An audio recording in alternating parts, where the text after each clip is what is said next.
Se você tem dificuldade para lembrar o que você estudou, o que você leu ou até mesmo ouviu, esse vídeo é para você. Eu vou dividir esse vídeo em 3 passos. O primeiro é como liberar a energia do teu cérebro. O segundo, como criar o seu segundo cérebro.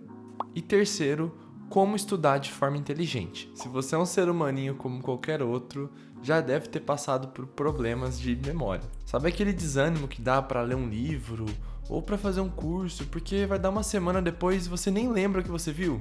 Talvez você esteja achando que está com algum problema, que você tem uma memória muito fraca. Bom, tem inúmeros motivos para isso acontecer. Pode ser vitamina, pode ser TDAH. Então é sempre importante você ir para um profissional ver isso. Mas na maioria dos casos é simplesmente porque a gente não conhece como o nosso cérebro funciona. Existe uma frase que diz o seguinte: todos nós somos dotados de boa memória. Ela só precisa ser trabalhada de forma adequada. O maior problema é que a gente usa a nossa energia do cérebro com coisas extremamente desnecessárias. Tentamos ficar lembrando o que tem para fazer no dia, as compras do mercado, as coisas que nós escutamos na reunião ou na sala de aula, e depois a gente fica quebrando a cabeça tentando lembrar de tudo isso. Pra quê? Pra quê? Me diz. Sabe quando você pega teu celular, coloca no 4G, brilho máximo da tela, começa a colocar 20 aplicativos usando ao mesmo tempo, filmando, gravando? O que acontece com a tua bateria? Ela acaba muito mais rápido. Concorda comigo? Com a nossa energia do cérebro não é diferente. O nosso cérebro ele é mais inteligente do que você imagina. Ele está sempre tentando automatizar as coisas para economizar energia. E é assim que se cria um hábito, por exemplo. O hábito são automações que o nosso cérebro cria para que ele possa ter mais energia e eficiência nas próximas atividades. Tanto é que sempre atividades novas, você pode ver que o teu período de adaptação te consome mais energia. Por exemplo, digamos que você está aprendendo a dirigir. Nossa, aquela primeira vez que você vai dirigir, pega no câmbio, pisa na embreagem, solta, acelera, freia, não pode deixar o carro morrer, fazer baliza, meu Deus! Você não consegue fazer isso enquanto você conversa com outra pessoa. Você precisa de total atenção ali. Teu cérebro está conectado com aquela atividade e você não consegue fazer outra coisa. Isso vai te demandar muita energia. Com o passar do tempo, você se acostuma tanto a fazer essa atividade, tanto a fazer esses mecanismos, que o teu cérebro automatiza de uma forma que você consegue dirigir enquanto você conversa, enquanto você troca a estação de rádio, porque aqueles mecanismos já estão automáticos para você. Então, quanto mais a gente consegue deixar o nosso cérebro livre, mais energia ele vai ter quando precisarmos dele. E é aí que vai o primeiro passo: como liberar a energia do teu cérebro. Na educação financeira, a gente aprende que o primeiro passo antes de começar a investir é economizar dinheiro, certo? Então você aprende a como poupar o dinheiro. E aqui não é diferente. A gente vai liberar a energia do cérebro poupando energia. E como que você poupa a energia do teu cérebro? Parando de ficar lembrando coisas que não precisa ficar lembrando. Por exemplo, para que ficar lembrando o horário, a data, o local do compromisso que você tem para fazer hoje? Use um calendário, seja no papel, seja no celular, seja onde você quiser, mas tenha em mãos um calendário para que você possa anotar os seus compromissos com data e hora. Inclusive eu tenho 2 vídeos falando sobre calendário inteligente. Vou deixar aqui em cima. Para que ficar lembrando das suas tarefas que tem para fazer no dia? Use um organizador de tarefas. Também vou deixar um link aqui por aqui sobre como usar um organizador. Faça uma atividade por vez. Essa conversa de que ser multitarefas é muito legal, não tá com nada. Você só tá gastando energia à toa. Quando você fica colocando muitos contextos ao mesmo tempo para você fazer, você só tá gastando mais energia do teu cérebro à toa. Então foca em uma atividade por vez. Organize seu dia na noite anterior. Quando você consegue organizar seu dia antes de acabar teu trabalho, você já começa o dia seguinte trabalhando sem ter que ficar lembrando o que precisa fazer. Você vai olhar o teu organizador e vai ver tudo que você já tem para fazer. Procure dividir os dias em blocos com tarefas do mesmo contexto. O nosso cérebro leva cerca de 15 minutos para entrar em foco total. Então, quando a gente começa a trocar de contextos, quando pessoas multitarefas acabam fazendo, você está escrevendo, fazendo uma tarefa de escrita. Aí, do nada, você para responder um WhatsApp. Você trocou o contexto da atividade. Isso vai quebrar o teu foco e o teu cérebro vai consumir energia para fazer essa troca novamente. Então, quando você coloca atividades do mesmo contexto no mesmo bloco, você não fica trocando de contexto. Então você vai pegar um horário de 2 horas e vai fazer só tarefas de escrita. Você vai terminar um trabalho de escrita e vai começar outro. O teu cérebro não vai trocar o contexto, ele vai seguir firme no foco do que você está fazendo. Seguindo essas dicas, você já vai deixar o teu cérebro bem mais liberado do que ele estava. Para quem conhece de computador, você liberou muita memória RAM agora. Piadinha interna. Agora, como você cria um segundo cérebro? Lucas, o que é isso, segundo cérebro? É basicamente você ter um local documentado para lembrar as coisas que você possivelmente vai esquecer em algum momento. Por exemplo, você vai ter uma aula de história hoje e daqui 2 anos você quer lembrar o que você viu naquela aula. Você pode ter uma documentação organizada para lembrar isso para você. Você não precisa usar o teu cérebro para isso, entendeu? Esse segundo cérebro, você vai anotar tudo que você tem em todas as áreas. Ele vai ficar organizado de uma forma muito inteligente, que vai ser muito fácil de você lembrar depois. Você não vai precisar pegar um caderno de 8 anos atrás, tentar achar a matéria e depois, por fim, tentar achar o que você precisava. Em poucos segundos você encontra tudo que você quiser. Dessa vez, a minha sugestão é que o segundo cérebro seja realmente digital, porque além dele precisar ser acessível, a gente vai precisar usar a tecnologia para deixar tudo mais rápido, beleza? O trabalho de você montar um segundo cérebro é único. Você vai fazer um trabalho único que vai te levar algumas horas, mas nunca mais você vai precisar mexer nisso. Eu já fiz isso já tem uns 3 anos e eu nunca mais precisei fazer isso. Hoje eu só alimento, e quanto mais você alimenta com notas, mais inteligente ele vai ficando. É uma coisa mágica, sério. E só um alerta aqui. Eu não estou dizendo para você largar o modo offline de fazer anotações. Você vai poder ter o teu caderno, o teu fichário, poder escrever da forma que você quiser. O segundo cérebro ele é uma documentação do que você está aprendendo. Entendeu? É como se fosse um backup onde você vai poder achar o momento que você quiser.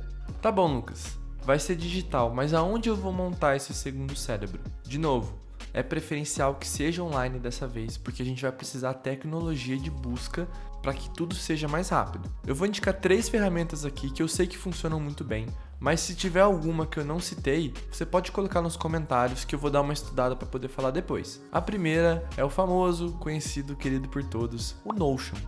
O Notion é como se fosse um canivete suíço de coisas. Dá pra você fazer tudo no Notion, dá pra você organizar toda a tua vida lá se você quiser.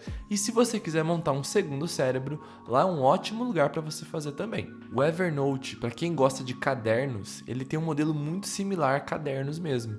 É o modelo que eu uso hoje, é o que eu mais gosto. Então, no vídeo, os exemplos que você vai ver é do Evernote. Existe também o Obsidian, que ele foi feito para isso. A proposta dele justamente é ser um segundo cérebro. Eu não sei utilizar ainda, eu estou estudando e garanto para você que no futuro eu vou fazer vídeos sobre ele também. Independente da ferramenta que você for escolher, o importante é você entender a metodologia e assim, é importante que tenha etiquetas para você poder marcar, que são as tags. Essas tags é que vai fazer a inteligência funcionar. Mas entendendo a metodologia, você pode aplicar isso em outro aplicativo também. Mas é bom pegar um desses 3 por enquanto, só para você fazer o teste. E depois, se você quiser adaptar em outro lugar, fique à vontade. A gente tem um costume de pensar nas coisas, de tentar memorizar no formato de pastas, que é o que estamos acostumados no computador. Só que o nosso cérebro ele é muito mais rápido, ele não fica abrindo pastas e pastas e pastas. Ele faz conexões, e isso faz tudo acontecer mais rápido. E também é por esse motivo que a gente vai fazer o modelo estilo cérebro, para que ele possa fazer conexões, ao invés de você ficar procurando caminhos até encontrar a nota que você deseja. Estamos aqui no Evernote. Eu não vou ensinar como uso o Evernote. Se você quiser, eu vou colocar um card em cima onde eu falo sobre como usar o Evernote. Nesse caso aqui, é sobre a metodologia. Basicamente, nós vamos ter 2 cadernos apenas. São como se fossem cadernos infinitos, que vão ter 1 milhão de folhas lá dentro. Só que você não vai precisar folhear para encontrar essa nota. Você vai simplesmente fazer uma simples busca e a folha vai sair para você. Bem lúdico ficou isso, né? Então os 2 cadernos é o seguinte. O primeiro é o inbox, que é a caixa de entrada. A caixa de entrada, assim como na organização eu já falei, e assim como a caixa de entrada da tua casa, é um local onde vai entrar notas. Então digamos que você está no teu dia a dia, você não tem muito tempo para ficar organizando e para não perder aquele contexto do cérebro que a gente estava falando, veio uma nota nova, você vai jogar na caixa de entrada. O Evernote é ótimo porque ele tem extensões que com um clique você já consegue jogar diretamente na caixa de entrada. É como se você fosse pegar um documento e deixar na tua mesa de trabalho, só que depois você vai arquivar ela. E onde você vai arquivar? No seu gabinete. Lembra do gabinete? Aquele móvel super antigo de escritório? O gabinete, quando você puxa ele, você tem várias segmentações ali dentro. As segmentações, digamos que vão ser as nossas categorias, as nossas tags, beleza? Então, é ali dentro que vai estar tudo organizado, as suas notas. Mas você não vai precisar abrir esse gabinete e ficar folhando. Como eu disse, a folha vai sair sozinha para você. Fica calmo, se você não está entendendo nada, você vai ver que a mágica vai acontecer. Mas agora, como que a gente vai etiquetar essas notas para poder encontrar facilmente? Eu organizo as minhas categorias em 4 grupos. A primeira categoria é sobre o assunto que se trata essa nota. Então, dentro de o que, você vai colocar os diversos assuntos que você tem. E é legal que, por exemplo, no Evernote você pode colocar subcategorias. Então você pode organizar suas categorias como se fossem pastas, mas você não precisa ficar navegando por elas na hora de buscar, tá bom? Então os diversos assuntos da tua vida que você vai ter que colocar, você vai jogando aqui. A segunda categoria é o período. Então, dependendo da nota, é importante que você saiba qual foi o período que aquela nota foi criada. Então, dentro de período, eu coloco ali mês e ano. A terceira categoria é quando você precisa etiquetar uma pessoa que faz parte dessa nota. Digamos aqui o Fer, nosso editor. Eu tenho uma nota junto com ele, eu posso etiquetar com Fernando ali. Você não precisa agora pensar em todas as categorias. Conforme você vai adicionando suas notas, você vai colocando as necessidades. Lembrando que essas notas podem ter inúmeras etiquetas, de acordo com a necessidade. Pode ter uma etiqueta de assunto, ou pode ter mais de uma etiqueta de assunto. Pode ter uma etiqueta de período, pode ter uma etiqueta de pessoas. E falando agora da última categoria, que eu chamo de consulta. A consulta, ela é meio didática, né? É para você consultar alguma coisa que você precisa depois. Então você pode colocar uma etiqueta de comprovante, o talvez um dia, que são listas de coisas que eu quero fazer um dia, eu coloco ali mesmo. Por exemplo, eu tenho uma lista de jogos de Nintendo Switch que eu quero comprar um dia. Eu tenho a lista de conteúdos de produtividade que eu quero fazer um dia. E assim vai. As minhas listas de referências acabam ficando aqui também. Uma etiqueta que eu adoro é a ler depois. Porque às vezes eu até organizo a minha nota, já coloco ela dentro do gabinete, mas eu ainda não li. Então o ler depois, eu posso só acionar ele e ver todas as notas que eu ainda preciso ler. Eu tenho uma etiqueta também chamada template, que são textos prontos que eu preciso usar em alguns momentos para ganhar tempo. Então eu já deixo ali pronto. Por exemplo, um orçamento, um contrato, você pode já deixar os textos prontos ali. Algumas pessoas vão me perguntar, Lucas, por que tem esses pontinhos, esses códigozinhos aqui antes? É só para aparecer na ordem que eu quero, então eu quero que apareça sempre o que primeiro, o quando depois o quem e por último consulta. Então esses códigos servem justamente para deixar na ordem que eu desejo. E na hora de pesquisar é muito tranquilo, você pode pesquisar ou pela etiqueta. Então vou vir aqui em produto. Eu vou achar todas as notas relacionadas a produto e você pode ver que as notas tem outras notas aqui dentro. Tem uma nota que eu gosto muito aqui, ó, que chama book. Então, ó, eu fiz 2 pesquisas aqui, ó, eu posso adicionar todas as notas que falam sobre produto e que é sobre livro. Então, um livro de produto está todo anotado aqui. Todas as anotações que eu fiz estão aqui. Mas eu quero saber todos os livros, a anotação de livro que eu fiz, independente do tema. Estão todas aqui também. Você pode pesquisar simplesmente pela palavra também. Eu vou procurar por design, só a palavra, e ele vai encontrar palavras. E no caso, como eu pago o Evernote, até mesmo dentro do PDF, se tiver a palavra design dentro do PDF, ele vai encontrar também. Por exemplo, tem um PDF que eu sei que tem a palavra ATM. Quando eu pesquisar aqui, ó, ele vai ver a palavra aqui e aqui dentro está escrito ATM também, tá vendo? Ele busca a palavra. Eu acho isso sensacional. O Google Drive também faz isso, inclusive. Então é isso. Com um segundo cérebro, imagina você colocando as anotações documentadas ali dentro.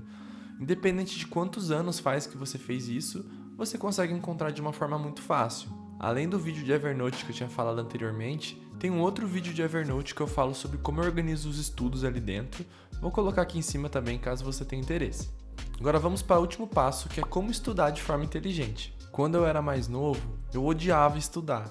A minha técnica, que nem sempre funcionava, era montar algumas colinhas para que eu pudesse lembrar na hora da prova. Só que ao invés de estudar, eu montava minhas colinhas e ia jogar bola. Aí na hora da prova, eu tentava dar uma bisbilhotadinha nessas colas. E como a gente não tinha muito espaço para fazer as colas, eu tinha que fazer elas muito pequenininhas. E como não cabia os textos, eu tentava desenhar os conteúdos. Só que para você resumir um texto em um desenho, você precisa estudar muito. Você já tem muito esforço para fazer isso. Então eu acabava estudando bastante quando eu ia fazer minhas colinhas. E muitas vezes eu nem precisava delas. Sem querer, eu acabava fazendo um pouco da técnica que eu vou falar um pouco agora. Hermann Ebbinghaus foi o primeiro pesquisador da área de psicologia a desenvolver testes de inteligência. Em 85, ele trouxe a sua teoria chamada de curva do esquecimento. Essa curva na parte de cima seria a retenção do conhecimento e depois de acordo com o tempo. Então vamos tentar interpretar essa imagem. A curva natural, que é a curva branca ali, seria quando a gente acessa primeiramente a aula, a nossa capacidade de cognição é de 70% mais ou menos. E conforme o tempo passa, dentro de um mês fica menos de 10% do que a gente aprendeu. Com a técnica da curva do esquecimento, basicamente, horas depois de você aprender, você vai fazer uma revisão, o que vai aumentar a taxa de retenção de conhecimento para quase 100%. E quando começar a cair na curva de esquecimento, você já vai fazer uma nova revisão 24 horas depois uma semana depois, um mês depois e assim por diante, mantendo assim a retenção do teu conhecimento por um longo prazo. Então, segundo os estudos, assim que você assiste uma aula, a taxa de retenção vai entre 70% e 75%, dependendo da densidade dessa informação. 24 horas depois, a curva natural é que ela caia para 50%, dependendo da densidade pode cair para 35% até. E após os 30 dias, você tende a lembrar de 3 a 5% das informações que você captou lá. Então, como você pode montar esse resumo de forma efetiva? Consuma o conteúdo anotando, grifando, fazendo a sua bagunça. Depois, crie seu próprio resumo. Segundo, faça seu próprio sistema de revisão. Então você assistiu a aula, você vai pegar todas essas anotações e fazer um resumo logo depois. Um dia depois, você vai fazer uma revisão desse conteúdo que você resumiu. 7 dias depois, você vai revisar novamente esse conteúdo. 30 dias depois, mesma coisa, faz mais uma revisão. E a cada 45 dias você pode fazer uma manutenção desse conteúdo. Se você lê aquele resumo que você fez no mesmo dia da aula, aquela taxa de retenção de 75% pode subir para 100%. Qual o tempo dessa revisão? Reserve 10 minutos para fazer essa revisão e tente ir reduzindo para chegar até 1 minuto o tempo dessa revisão. Mas Lucas, como que eu vou fazer uma revisão em 1 minuto? É aí que vem o poder do essencialismo. Quanto mais você precisar resumir isso, mais difícil vai ser de você conseguir encontrar uma maneira. Vai chegar um momento que você vai ter que partir para a imagem, que é uma imagem que vai representar todo um conteúdo.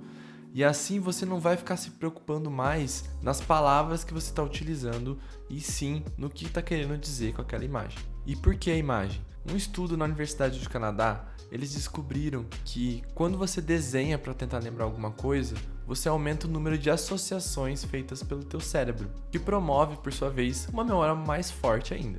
O fato de você desenhar também melhora até mesmo a tua criatividade, porque você vai ter vários desafios, vários obstáculos durante esse período.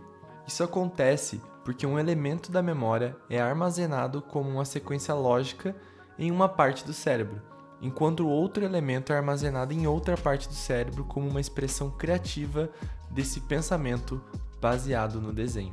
Lembre-se que o desenho não precisa ser bonito, você só precisa entender e lembrar o que quer dizer aquele desenho. Talvez você não consiga fazer uma estrela, mas o desenho que você fez ali é o suficiente para você lembrar da história, sacou? As palestras mais importantes que eu fiz, inclusive as palestras que eu faço com o Nagol, se você já assistiu, não tem texto, são só imagens. Justamente porque eu não gosto de me prender nas palavras que eu vou utilizar naquele momento. Eu só quero lembrar o assunto, então só de eu ver a imagem já tem o suficiente para o que eu quero. E de novo, não esqueça de documentar esse estudo dentro daquele segundo cérebro, porque o seu eu do futuro vai te agradecer por ter documentado depois. Fique livre para comentar nesse vídeo, dizer o que você achou, se esse vídeo te ajudou. E se você puder também compartilhar com pessoas que possam ser ajudadas por isso. Um beijo, um queijo e até o próximo vídeo.